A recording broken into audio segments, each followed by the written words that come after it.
火。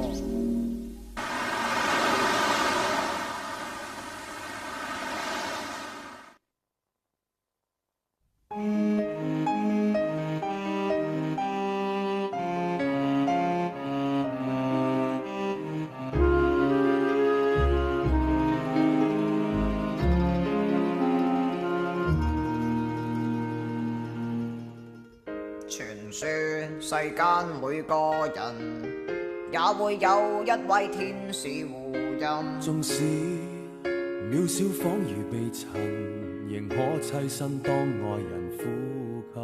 可惜像我這一種人，聖母永遠不肯給予憐憫。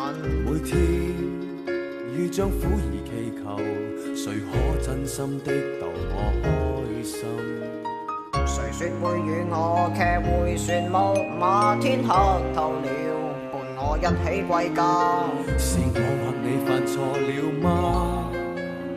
人被半路撇下，受那風吹雨打。誰人會愛我這種孤兒仔，流落到谷底？恐怕我已是個熱戀的後遺。無人前來認領康壯的身體，若想抱抱就等下一世。誰要我這種孤兒仔？誰贈我安慰？當我至愛路過，亦不想灑跪。誰在從前話我貧窮但美麗，但想抱抱就等待轉世。我這種身世。